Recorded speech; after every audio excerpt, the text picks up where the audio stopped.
Welcome to our channel, World Inheritance, in the first part of the story of the occupied land from 1948 to 2023, which is Palestine. Come together, let us learn about who Palestine is. Palestine is a geographical region located in Western Asia, extending from the Mediterranean Sea to the Jordan Valley. The area of Palestine is about 27,000 square kilometers, and its population is about 14 million people, of whom about 5.3 million Palestinians live in the West Bank and Gaza Strip, and about 8.7 million Palestinians living in the diaspora because the occupation seized their homes and land. Many prophets and religious figures lived in Palestine, such as Abraham, Isaac, Jacob, and Christ. Palestine possesses many natural resources, including oil, natural gas, phosphate, and limestone. It also enjoys a moderate climate, which makes it a suitable area for agriculture and industry. Palestine is located in an important strategic location, linking Asia, Africa, and Europe. It is also located on the international trade route, which connects the East and the West. Palestine is famous for its olive trees, which are the main agricultural crops in the Palestinian territories, where they are mostly grown to produce olive oil. It is estimated that olive production represents 57% of the cultivated land in the occupied Palestinian territories, where there were 7.8 million fruit-bearing olive trees in 2011. Palestine has been suffering for decades from the Israeli-Palestinian conflict, which has led to many casualties on both sides. This conflict led to the division of Palestine into areas governed by Israel and areas governed by the Palestinian Authority. The Israeli occupation constitutes the greatest challenge facing Palestine, as the occupation controls most of the Palestinian lands, and practices blatant violations of Palestinian human rights. This occupation led to many casualties occurred on both sides, and it caused the destruction of the Palestinian infrastructure. Because of this occupation, Palestine suffers from high levels of poverty and unemployment, which negatively affects the lives of Palestinians. Palestine suffers from high levels of corruption, which hinders economic and social development. History of Jerusalem before birth.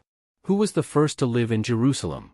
The history of Jerusalem goes back to the 4th millennium BC, making it one of the oldest cities in the world. The city has been known by many different names throughout its history, including Jebus, named after the Jebusites, who were the first to settle the city in Bronze Age. City of David, named after King David, who made it the capital of the unified kingdom of Israel in the 10th century BC. Ursalim, the name given to the city by the Canaanites, meaning city of peace. Jerusalem, the name given by the Jews to the city, and it means the house of God. The Jebusites are a Canaanite people from the south of the Levant during the 3rd millennium BC. The Jebusites lived in the Jerusalem area only, and the Jebusites are a Canaanite tribe. The Jebusites built under the leadership of their king Melchizedek, called the city of Jerusalem Shalem, which is the name of the God of peace among the Canaanites. It was later corrupted to Jerusalem, which means mountain of peace. It was also called Jebus in reference to the Jebusites, and after that they settled in the region for a long time until the arrival of the children of Israel in the 12th century BC. The city of Jerusalem at that time was a small city surrounded by a wall, and the Jebusites controlled it. The children of Israel were able to occupy the city of Jerusalem from the Jebusites during the reign of the prophet of God David, and the city became the capital of the Israeli kingdom. Despite hence, the Jebusites continued to live in Jerusalem alongside the Israelites, and their culture and language were assimilated into the Hebrew culture. They were Semitic Canaanite peoples. They were farmers and shepherds. They practiced the worship of multiple gods. They founded the city of Jerusalem.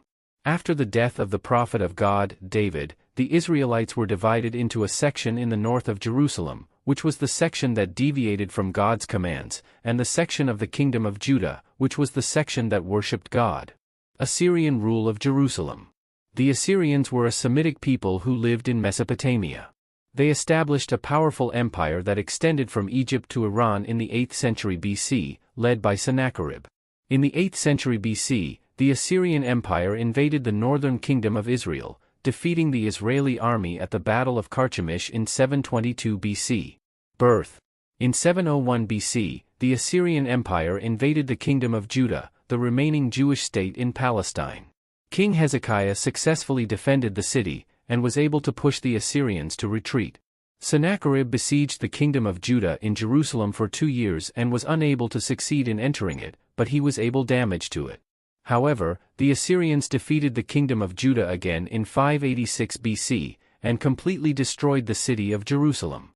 They expelled the Jews from the city and took them captive to Babylon. However, the Assyrians defeated the kingdom of Judah again in 586 BC, and completely destroyed the city of Jerusalem.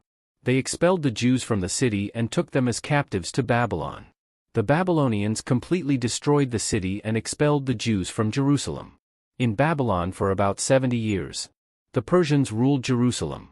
The Persians ruled Jerusalem for 206 years, from 538 BC to 332 BC. In 538 BC, the Persians conquered the Babylonian Empire, which was ruling Jerusalem at the time. The Persians allowed the Jews to return to Jerusalem and granted them self-rule. The Jews rebuilt the city after their return from Babylonian exile.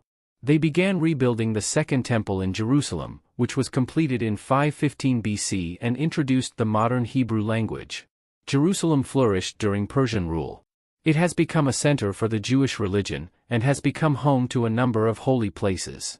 Talk about demolishing or building the Temple of Solomon does not represent only the Jews. Throughout history, this stubbornness has not been narrated by the Jews, and geographically, there is no such thing as a temple in Palestine in particular, nor in the land of the Arabs in general. With the Temple of Solomon once and for all, we will learn later about the reasons for Israel's occupation of the Palestinian land. After and then, Alexander the Great took control of Jerusalem in 332 BC, having defeated the Persian Empire at the Battle of Gaza.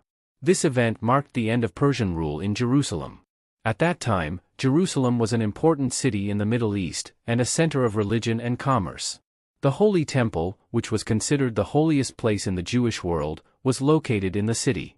When Alexander the Great entered Jerusalem, the city welcomed him as a savior from Persian rule. Alexander treated the locals kindly and allowed them to practice their religion freely. Despite this, Alexander began to spread Greek culture in Jerusalem. He created a new temple dedicated to Apollo, the Greek sun god, and built many other buildings in the Greek style. This led to conflict between the inhabitants of Jerusalem, who wished to preserve their culture and religion, and Alexander the Great, who wanted to spread Greek culture throughout his empire. In the end, the Jews were able to maintain their religion and culture, but they had to adapt to the new Greek culture. Roman rule of Jerusalem. After the destruction of Jerusalem and the Second Temple by the Romans in 70 BC, Palestine entered a period of direct Roman rule. This rule lasted until 324 AD, when the Roman Emperor Constantine converted to Christianity and made it the official religion of the empire. During the period of Roman rule, Jerusalem was transformed into a Roman city, where Roman temples, public baths, and theaters were built. Roman sovereignty was also imposed on the Jews, which led to the persecution and decline of the Jews in Palestine. The Roman period in Palestine witnessed a period of political, economic, and social turmoil. There were frequent Jewish revolts against Roman rule, including the Bar Kokhba revolt in 132 AD, which was brutally put down by the Romans. In this period, Jews and Christians fought for power. In 132 AD, the Bar Kokhba revolt, a Jewish revolt against Roman rule, broke out. The revolt succeeded in temporarily expelling the Romans from Jerusalem, but was eventually suppressed in 135 AD. After the Bar Kokhba revolt, the Romans imposed harsher rule on the Jews, leading to the exodus of many Jews from Palestine. This rule continued until the year 638 AD, when the Muslims conquered Jerusalem. Islamic rule of Jerusalem. Muslims conquered Jerusalem in 638 AD, after a siege. The commander of the Muslim army at that time was Abu Ubaidah bin al-Jarrah, who was the governor of the Levant during the reign of Caliph Omar bin al-Khattab. Muslims besieged Jerusalem before entering it. During the siege, the Muslims relied on besieging the city from all sides, in addition to cutting off its supplies. The city eventually surrendered on October 2, 638 AD. The conquest of Jerusalem was an important event in the history of Islam, as it led to Muslim control of Palestine and opened the way for them to expand into the Levant.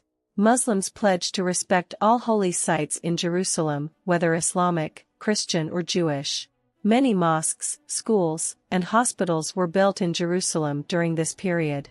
Muslims allowed the various religious sects in Jerusalem to live freely and practice their religious rituals without restrictions. Caliph Omar bin al-Khattab issued a decree guaranteeing the rights of all religions in Jerusalem. Jerusalem witnessed a period of economic and cultural prosperity during Islamic rule. Many markets and commercial centers were built in the city, and cultural and artistic life flourished. After the death of Abu Ubaidah ibn al-Jarrah in 639 AD, Amr ibn al-As assumed the emirate of the Levant. He continued to rule the Levant until 644 AD, when he assumed the caliphate after the death of Omar bin al-Khattab. Amr bin al-As ruled Jerusalem. After the conquest of Jerusalem, Amr ibn al-As took many measures to ensure the stability and prosperity of the city. He pledged to respect all holy places in Jerusalem, whether Islamic, Christian or Jewish. He also issued a decree guaranteeing the rights of all religions in Jerusalem.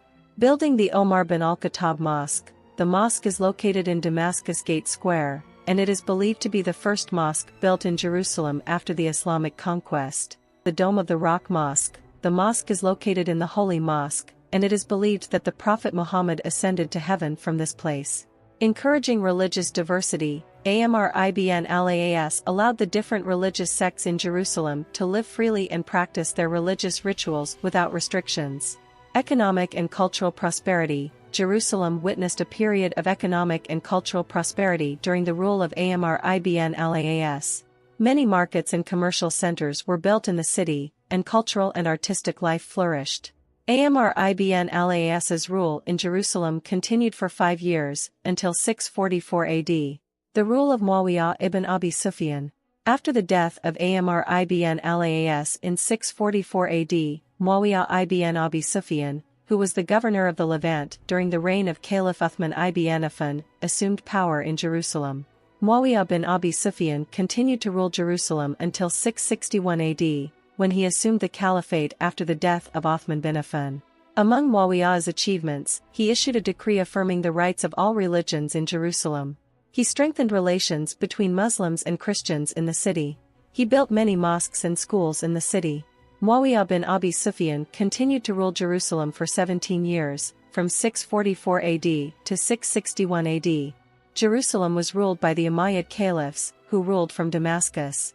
The Umayyads ruled Jerusalem for 90 years, until 750 AD, when the Umayyad Caliphate fell at the hands of the Abbasids.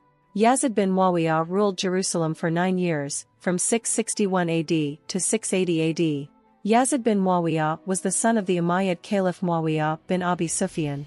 His rule was a period of stability and prosperity for the city, but also a period of political turmoil. The rule of Yazid bin Muawiyah in Jerusalem was a period of stability and prosperity for the city. He contributed to preserving the city's holy places, guaranteeing the rights of all religions, and promoting cultural diversity.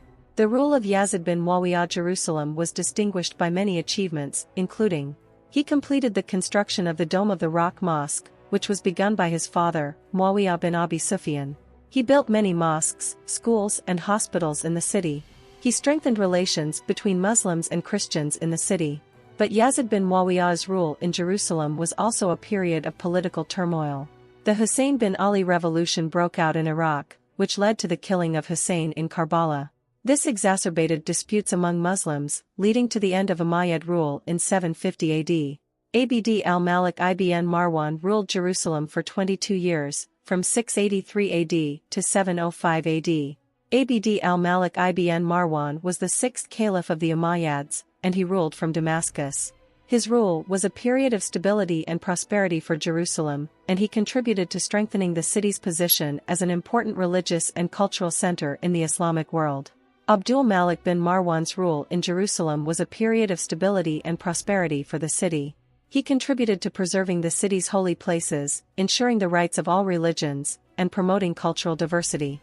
Walid bin Abdul Malik, 705 to 715 AD. Sulayman bin Abdul Malik, 715 to 717 AD. Omar bin Abdul Aziz, 717 to 720 AD.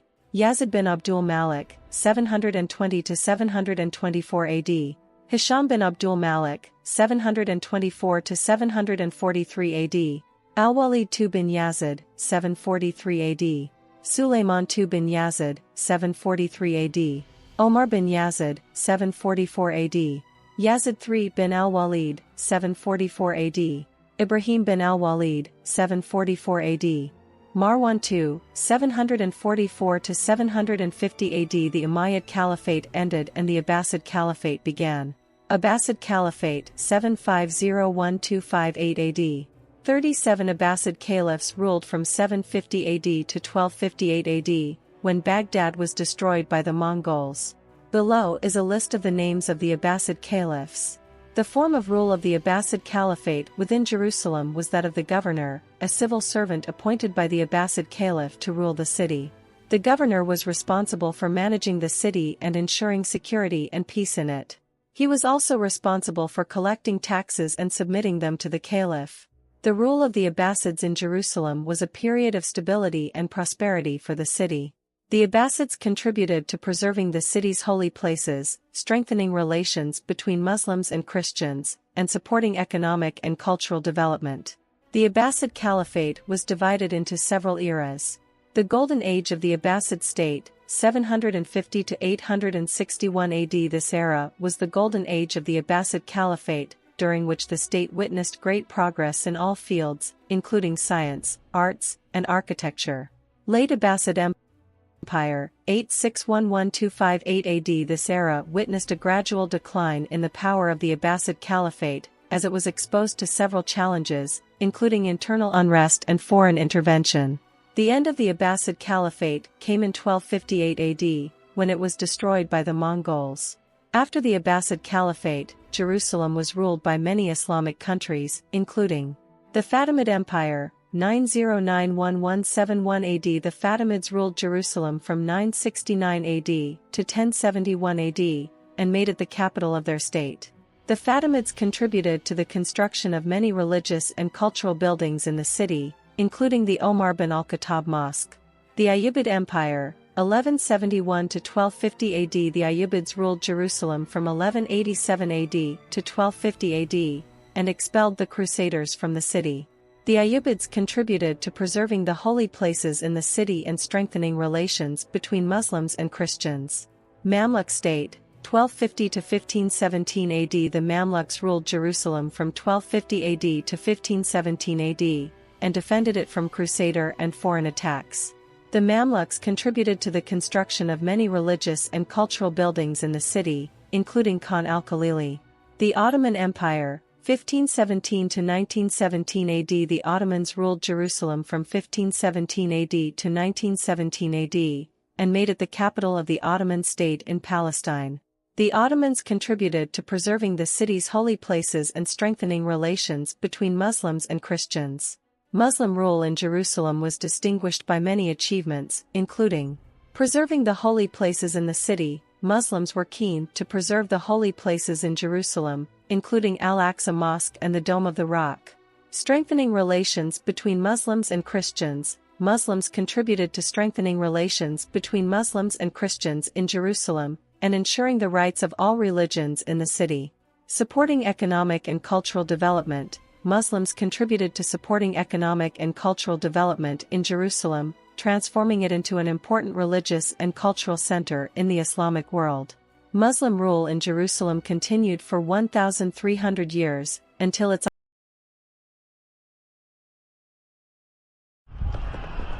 The Crusade on Jerusalem. The Crusaders began the First Crusade in 1095, and lasted for 3 years. The campaign ended with the Crusaders' success in seizing Jerusalem on July 15, 1098. The Crusades were a set of military campaigns waged by European Christians against the Islamic world from the late 11th century until the last third of the 13th century. The Crusades were given this name in reference to the cross that the Crusaders carried in battles. The religious motives for this war are found in the speeches of Pope Urban II, who called for the First Crusade. The Pope said in his speech, "It is a tragedy that the holy places where Christ died, rose and was buried are now under the control of infidels. We call on all of you, for your salvation and the salvation of the world, to move to this holy land and purify it from the impurity of infidels. Thus, the Crusaders had several reasons for seeking to seize Jerusalem.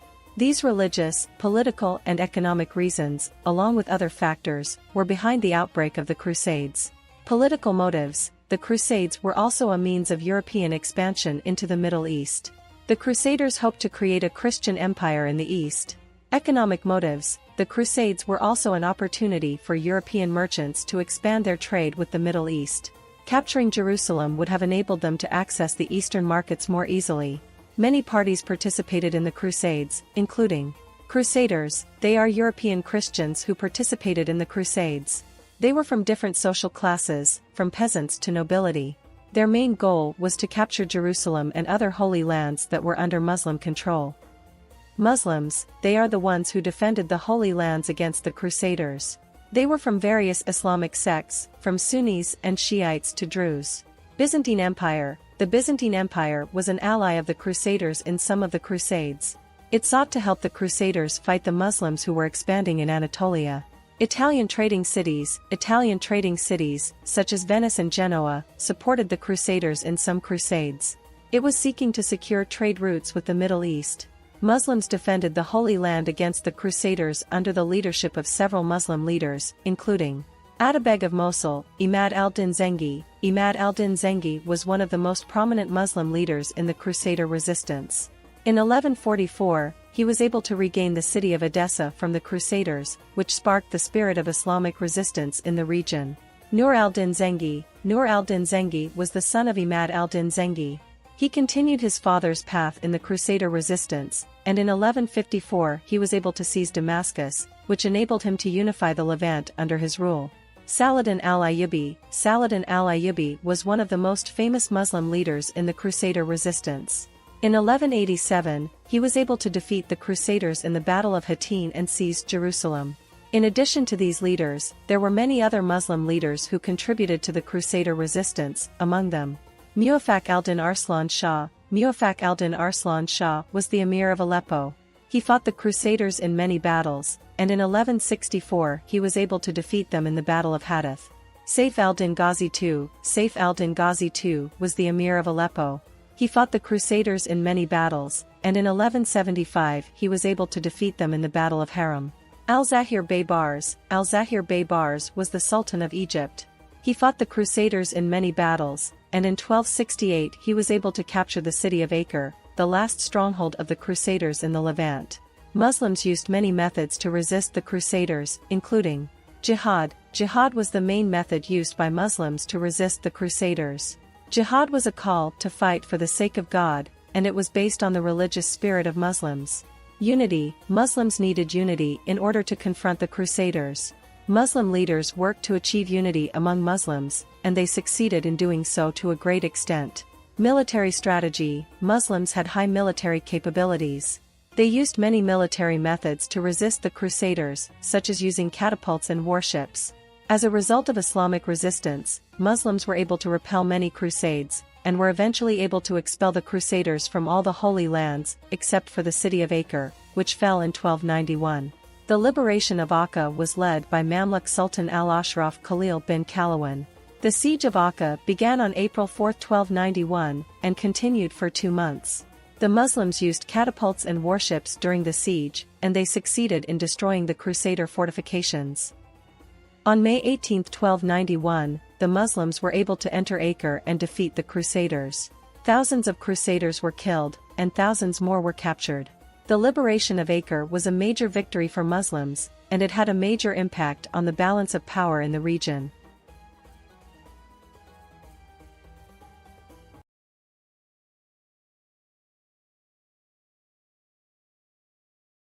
Welcome to our channel, World Inheritance, the fourth part of the history of Jerusalem. In this part, we will talk about the reasons for the Zionists' occupation of Palestine from the year 1948 to 2023, starting with the British occupation of Jerusalem and the Balfour Declaration, which gave the Jews the right to the Zionists to occupy Palestine.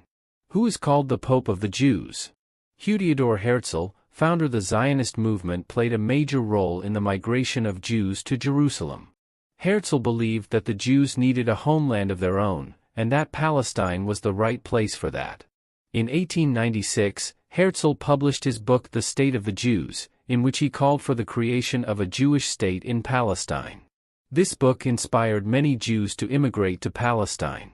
In 1897, the first Zionist Congress was held in Basel, Switzerland. This conference was a landmark in the history of the Zionist movement, as it established an international Zionist organization and announced its goal of establishing a Jewish state in Palestine. After the First Zionist Congress, Jewish immigration to Palestine increased dramatically. The Zionist movement encouraged Jewish immigrants to settle in Palestine, and helped them buy land and build homes.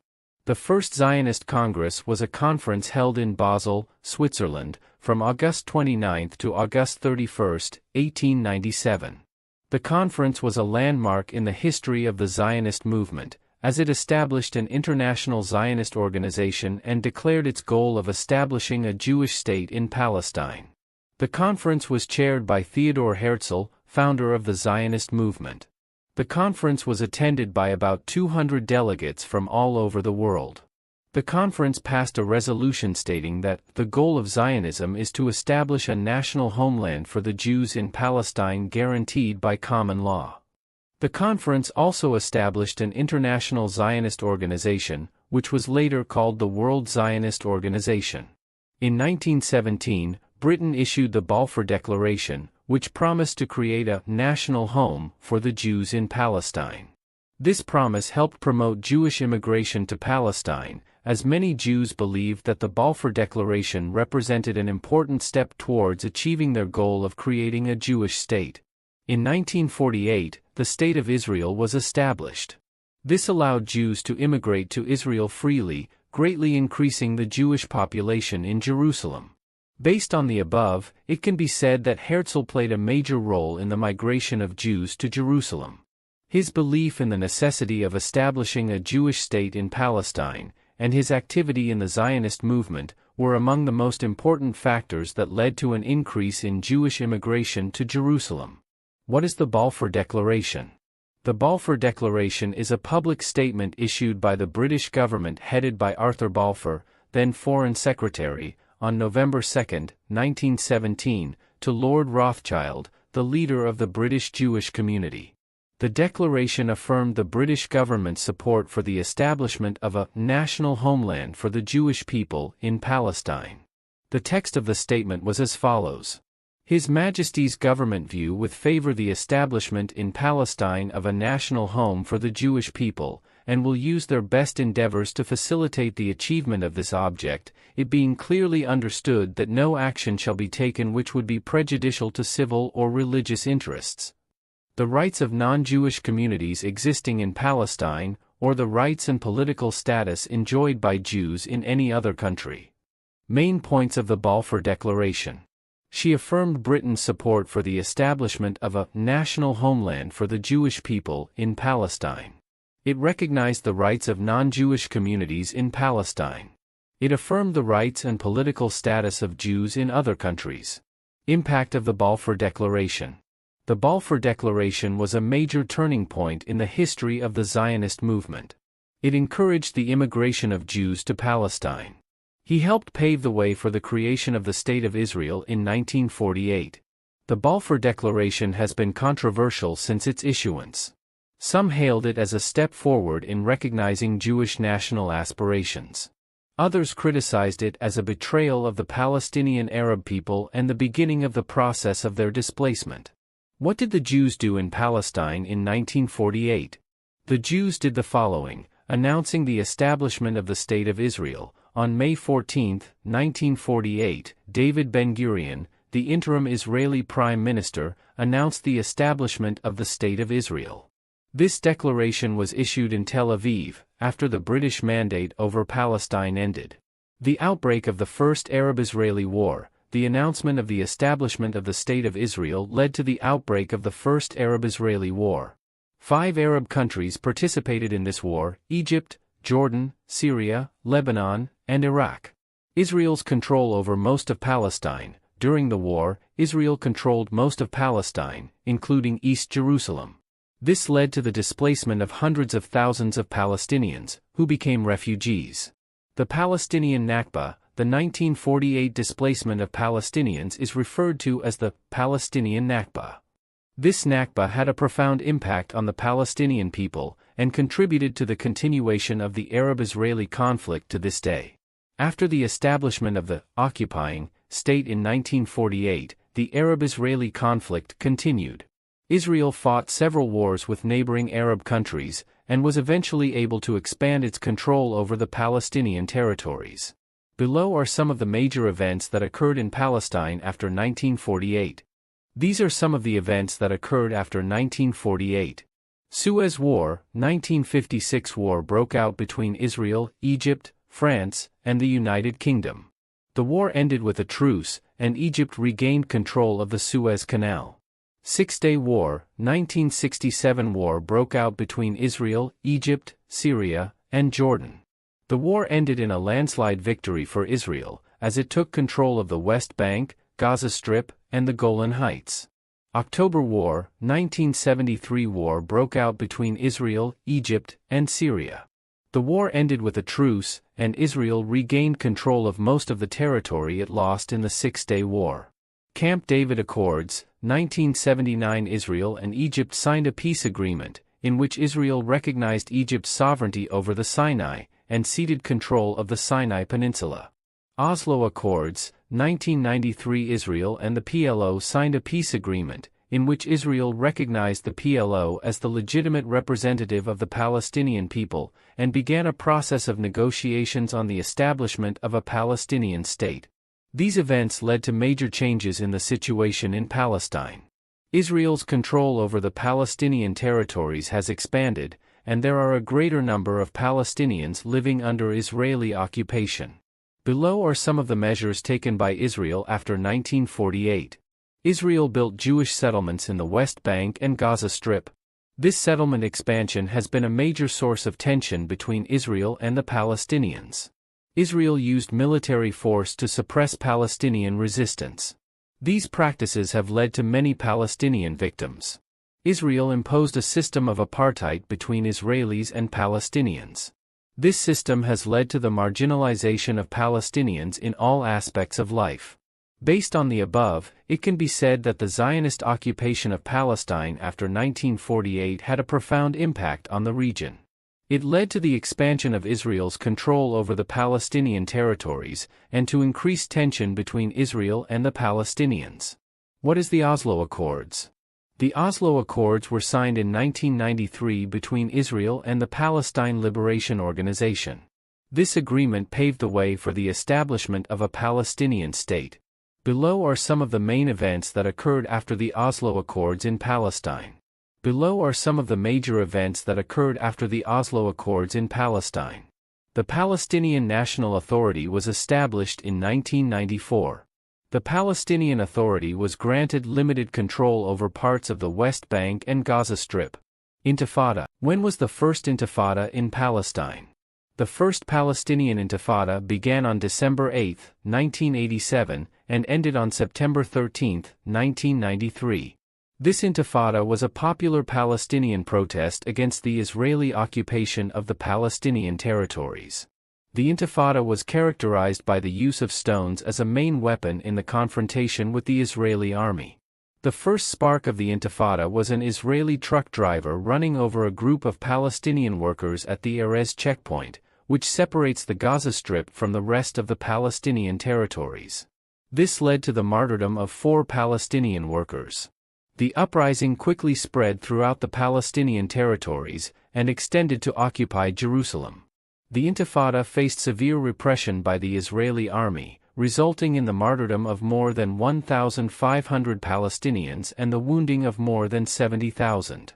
The First Palestinian Intifada had a major impact on the course of events in the region.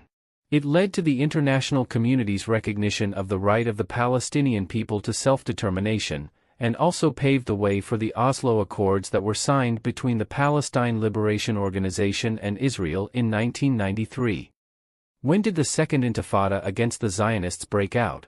The Second Palestinian Intifada broke out on September 28, 2000, after the Israeli Prime Minister at the time, Ariel Sharon, stormed the courtyards of Al-Aqsa Mosque, under the protection of about 2,000 soldiers and special forces, and with the approval of the Prime Minister at the time, Ehud Barak. Sharon's storming of Al-Aqsa Mosque, which he considers Muslims the third holiest place in Islam, witnessed widespread anger in the Palestinian street. The Palestinians took to the streets in massive demonstrations, protesting the incursion.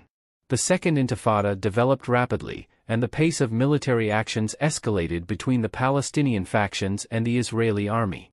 The Palestinian factions used various types of weapons, including bullets, grenades, and explosive devices. Israel launched large-scale military campaigns in the West Bank and Gaza Strip, with the aim of suppressing the Intifada. Israel used excessive military force, which led to many Palestinian casualties, including children and women. The Second Intifada actually ended on February 8, 2005, after the truce agreement held at the Sharm El-Sheikh summit, which brought together the newly elected Palestinian President Mahmoud Abbas and Israeli Prime Minister Ariel Sharon. The Second Intifada left a huge loss of life, as the number of Palestinian deaths reached approximately 4,412 people, and the number of wounded reached approximately 48,322 people. The Intifada also left widespread destruction in the Palestinian infrastructure. The Second Intifada destabilized the situation in the region. It also led to an increase in tension between Israel and the Palestinians, and to the complexity of the peace process. The Second Intifada led to the strengthening of Palestinian national awareness and increased international support for the Palestinian cause. It also led to the emergence of new Palestinian factions, such as Hamas, which became a prominent political force in the Palestinian arena. When was the Sharm El-Sheikh Agreement? Israel and the Palestine Liberation Organization signed the Sharm El-Sheikh Accords on February 8, 2005, at the conclusion of the Sharm El-Sheikh summit that brought together Palestinian President Mahmoud Abbas and Israeli Prime Minister Ariel Sharon. The Sharm El-Sheikh Agreement stipulated the following: Israel's withdrawal from the Gaza Strip entirely, including Gaza City and all Israeli settlements. The Palestinian Authority handed over control of the Gaza Strip on August 17, 2005. A ceasefire between Israel and the Palestinian factions. Security cooperation between Israel and the Palestinian Authority. Results of agreements. The Sharm El-Sheikh agreements were implemented on time. The Israeli army withdrew completely from the Gaza Strip on August 17, 2005. Israel's withdrawal from the Gaza Strip has improved the security situation in the Strip and increased the freedom of the Palestinian population. Challenges facing the agreements. The Sharm El-Sheikh agreements faced many challenges, including the political division between the Fatah and Hamas movements, Israeli settlement expansion in the West Bank, the continued Israeli occupation of the West Bank and East Jerusalem. In 2007, Israeli commitment to the Sharm El-Sheikh Agreement ended in 2007, when Hamas took control of the Gaza Strip. This led to Israel severing its relations with the Palestinian Authority, Fatah, and imposing a blockade on the Gaza Strip. In 2014 Paris Agreement. Israel and the Palestine Liberation Organization signed the Paris Agreements on May 15, 2014, in Paris, France. The agreement stipulated a new establishment to resolve the Palestinian-Israeli conflict. The agreements aim to achieve permanent, just and comprehensive peace between Israel and Palestine. The agreements are based on the following principles: establishing an independent Palestinian state with East Jerusalem as its capital. Land exchange between Israel and Palestine. Solving the Palestinian refugee issue. Ensuring Israel's security. The agreement stipulated the establishment of a joint executive committee of representatives of Israel and Palestine, headed by the Israeli Foreign Minister and the Palestinian Foreign Minister. The committee aims to set an agenda for the negotiations and follow up on the implementation of the agreements. Although the Paris agreements have been well received internationally, they have not been fully implemented. The agreements face challenges from both the Israeli and Palestinian sides, leading to negotiations halting in 2014. The following are the most important events that occurred after the Paris Agreement in Palestine. The outbreak of the Israeli war on Gaza in 2014. The Israeli war on Gaza led to a deterioration in relations between Israel and the Palestine Liberation Organization, which led to the cessation of negotiations. Palestinian elections, 2015. The Palestinian elections were won by Hamas, which led to more tension between Hamas and the Palestinian Authority. 2015 Israeli elections. The Likud party, headed by Benjamin Netanyahu, won the Israeli elections, making it more difficult to reach a peace agreement between Israel and Palestine. In 2020, the United States of America tried to revive negotiations between Israel and the Palestine Liberation Organization, but the negotiations did not yield any significant results. Currently, the Palestinian-Israeli conflict continues, with no indications that a solution can be reached in the near future. The following are some of the challenges facing resolving the Palestinian-Israeli conflict. Disagreements over Jerusalem. Disagreements over Jerusalem remain one of the most prominent challenges facing the solution of the Palestinian-Israeli conflict. Israel wants to keep Jerusalem as its unified capital, while the Palestine Liberation Organization wants East Jerusalem to be the capital of a Palestinian state. Disagreements over the borders of the Palestinian state. Disagreements over the borders of the Palestinian state also remain a challenge to resolving the Palestinian-Israeli conflict. Israel wants to maintain control over as much territory as possible, while the PLO wants to gain as much territory as possible. Palestinian refugee issue. The Palestinian refugee issue also remains a challenge to resolving the Palestinian-Israeli conflict. Israel wants to resettle Palestinian refugees in other countries, while the Palestine Liberation Organization wants to allow Palestinian refugees to return to Palestine, and at the present time, specifically on October 7, 2023, the resistance did the following. The Hamas armed movement in the Gaza Strip launched an unprecedented attack on Israel on October 7/October, when hundreds of fighters infiltrated areas near the Gaza Strip. At least 1,400 Israelis were killed. Israeli army spokesman Daniel Hagari announced that the number of prisoners held by Hamas was 230. Daniel Hagari reported that the army is gradually expanding the ground operation, noting that the goal of intensifying military operations in Gaza is to pressure the release of the Israelis detained there. He pointed out that the number is not final, noting that the army is investigating new information.